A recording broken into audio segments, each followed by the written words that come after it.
2025 चुनाव के सभी चरणों में लगातार जनता को सूचित करना है सभी प्रक्रियाओं के बारे में, सभी चरणों के बारे में, ताकि जो आगामी चुनाव है वो एक उत्सव और एक पर्व के रूप में मनाया जा सके।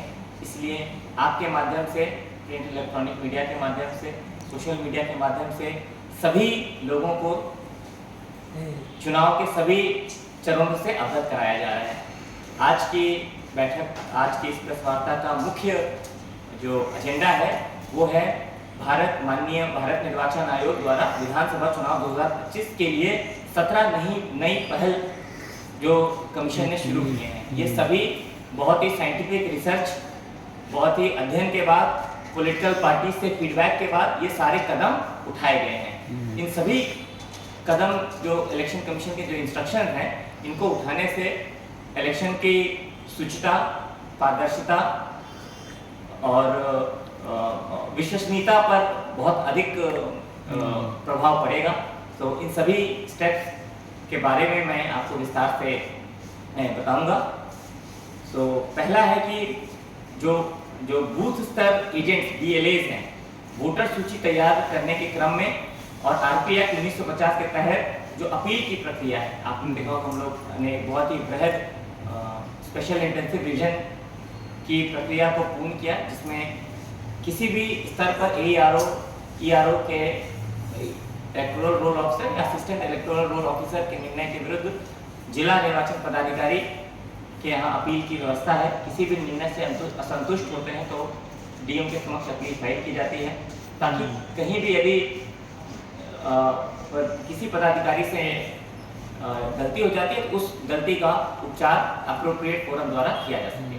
फिर उसके बाद पहली बार माननीय भारत निर्वाचन आयोग ने BLOs और BLAs, बूथ लेवल ऑफिसर्स और बूथ स्तर एजेंट का प्रशिक्षण IIIDAM India international institute for democracy and election management नई दिल्ली में आयोजित किया गया और BLO सुपरवाइजर्स को भी चुनावी प्रक्रियाओं में दक्षता लाने हेतु दिल्ली बुलाकर उनको प्रशिक्षण किया गया। यहाँ से विशेष ट्रेन के माध्यम से बहुत बड़ा ग्रुप बिहार के BLOs का, बिहार के BLAs का उन्होंने सबसे उच्च संस्थान IIIDAM में प्रशिक्षण प्राप्त किया। वहाँ पे इलेक्शन मैनेजमेंट और इलेक्टोरल रोल प्रिपरेशन के सभी जो विद्वान हैं, उन्होंने चुनावी प्रक्रिया की बारीकियों के बारे में बूथ लेवल ऑफिसर्स को बताया। जनरली ऐसा होता है कि इलेक्शन ट्रेनिंग कमीशन जिला पदाधिकारी या RO स्तर, रिटर्निंग ऑफिसर्स के स्तर पर सीमित होते थे, लेकिन इस बार एकदम ग्रासरूट तक, जड़ तक जाते हुए इलेक्शन कमीशन ने बहुत भारी संख्या में BLOs जो सरकारी कर्मी हैं, बूथ लेवल एजेंट जो राजनीतिक दलों के कर्मी हैं, उन सभी को प्रशिक्षण दिया। तो इससे उनकी प्रक्रियाओं की समझ के बारे में, और जिसको आप बेहतर समझेंगे उसका आप अनुपालन भी अच्छे से कर सकेंगे। तो ये भी बहुत ही स्वागत योग्य कदम है। उसके अलावा पहली बार पुलिस अधिकारियों के प्रशिक्षण की व्यवस्था की गई है। सामान्यतः सिविल साइड के जितने भी अधिकारी हैं उनको प्रशिक्षण दिया जाता है, लेकिन पुलिस, क्योंकि वो सुरक्षा व्यवस्था में लगे होते हैं, तो उनको प्रशिक्षण पर जोर नहीं दिया जाता। इस बार सभी पुलिस पदाधिकारियों की भी ट्रेनिंग भारत निर्वाचन आयोग के दिशा निर्देश अनुसार कराई जा रही है, ताकि वो भी EVM स्टोरेज, EVM ट्रांसपोर्टेशन के जो प्रोटोकॉल्स हैं, जो नियम हैं, सभी को भली भांति अवगत हो लें, क्योंकि प्रिसाइडिंग ऑफिसर और पुलिस ऑफिसर दोनों ही रहते हैं, ट्रांसपोर्टेशन सब में इन्वॉल्व रहते हैं। अगर उनको भी बेहतर समझ होगी तो कहीं कोई गलती का स्कोप नहीं रहेगा। फिर यह विशेष गहन परीक्षण चुनावी सूची का शुद्धिकरण, जिसका मूल मंत्र कि कोई भी वोटर छूटे नहीं, और दूसरा कि कोई भी अयोग्य नाम दर्ज नहीं हो मतदाता सूची में। तो इस व्यापक शुद्धिकरण के बाद जो हमारे मतदाता सूची की शुचिता है बहुत ही अच्छी हो गई है, क्योंकि बूथ पर जो भी विवाद होते थे मुख्यतः इलेक्टोरल रोल से संबंधित होते थे। जब कोई प्रयास करता था कि एक अनुचित वोट डालने का प्रयास करे, तो इससे बूथ पर भी इलेक्शन का एनवायरनमेंट और भी ट्रांसपेरेंट और निष्पक्ष बनेगा। फिर इसके बाद यह कर्मियों के लाभ के लिए सभी BLO supervisors, polling team, counting team, CAPF के पदाधिकारी और पुलिस कर्मी, मॉनिटरिंग टीम, माइक्रो ऑब्जर्वर, सभी को माननीय कमीशन ने सभी का बढ़ा दिया है और AROs को प्रथम बार AROs को भी मानदेय की व्यवस्था इस बार कमीशन ने की है। इससे सभी चुनावी कर्मियों में बहुत ही संतोष व्यक्त किया है और मैं उन कर्मियों की ओर से माननीय निर्वाचन आयोग का धन्यवाद ज्ञापन करता हूँ। इसके बाद एपिक कार्ड, जो epic card electoral photo identity card जो एक मेन इंपॉर्टेंट डॉक्यूमेंट है मतदाता पहचान पत्र, वो मात्र 15 दिन के अंदर इलेक्टोरल पोस्ट के इलेक्शन कमीशन और डाक विभाग ने उच्चस्थ पदाधिकारियों ने इस व्यवस्था को निर्माण किया कि कोई भी आपका बनने के नया बनता है या उसमें कोई चेंज होता है तो 15 दिन के अंदर आपको एपिक प्राप्त हो जाए।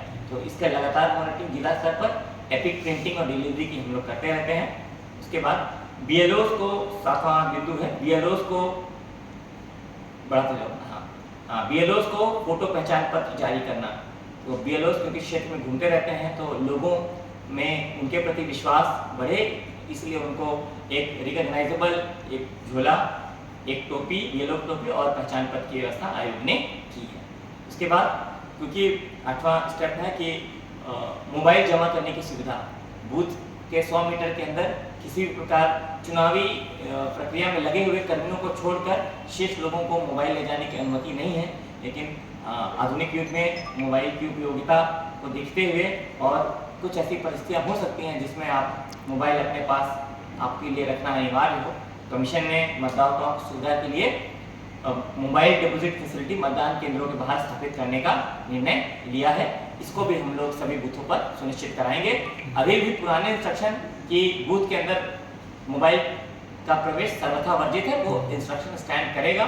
100 मीटर बाहर हेल्प डेस्क पर आपका मोबाइल एक व्यवस्था के तहत पर्ची के या टोकन के माध्यम से जमा कर लिया जाए और आप वो अपने मताधिकार का प्रयोग करके जब वापस आएंगे तो आप अपना मोबाइल वहाँ पे प्रतिनिधित्व करने से प्राप्त कर सकते हैं। उसके बाद वोटर इंफॉर्मेशन स्लिप, जो पर्ची होती है, मतदाता पर्ची जिसे कहते हैं, उसमें सीरियल और पार्ट नंबर का फॉन्ट और बोर्ड और अधिक स्पष्ट किया गया है जिससे मतदाता को आसानी। इसके अलावा जो बहुत सारे IT एप्लीकेशंस लगभग 40 की संख्या में भारत निर्वाचन आयोग द्वारा प्रयोग किए जा रहे थे, जिसपे सभी कार्य चल रहे थे, सुचारू रूप से चल रहे थे।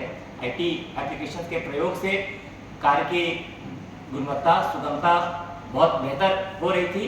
लेकिन उसके अतिरिक्त कमीशन ने एक super app PCI net one stop digital platform का निर्माण किया है, जिससे चुनाव प्रबंधन के सभी चरणों की व्यवस्था उसमें की गई है। तो राइट फ्रॉम CO ऑफिस से लेके BLO तक सभी चुनाव में लगे हुए कर्मियों को उस पर यूजर ID पासवर्ड प्रदत्त है, जिसपे उनको दी गई जिम्मेदारी का वो निर्वहन इस वन स्टॉप डिजिटल प्लेटफॉर्म के माध्यम से कर सकते हैं। बल्कि जो विशेष गहन प्रोडक्शन की इतनी बड़ी एक्सरसाइज थी वो इसी super one stop digital platform के तहत की गई थी। उसके बाद प्रति मतदान अधिकतम 12 मतदाता की सीमा चुनाव आयोग ने कर दी है। इससे भीड़ कम होगी और मतदान प्रक्रिया का जो अनुभव है वो वोटर्स के लिए और इवन पोलिंग कर्मियों सभी के लिए एक बेहतर एहसास होगा। पहले इस जिला में 1020 औसत वोटर्स की संख्या प्रति बूथ थी, जो घटकर अब 817 हो गई है। तो इससे कतारें छोटी होंगी और बहुत से लोग कतारें देख के बूथ तक पहुंचने के बाद भी हतोत्साहित हो जाते थे। तो ये 200 वोटर जो प्रति बूथ मतलब जो अधिक बूथ बनाए गए हैं, इससे वोटर्स को सुविधा होगी। ऑब्वियसली उनको जल्दी उनकी बारी, मताधिकार का प्रयोग करने की बारी जल्दी आएगी और उनका मतदान का अनुभव बहुत ही सुखद होगा। उसके बाद पहले इंस्ट्रक्शन था आयोग का कि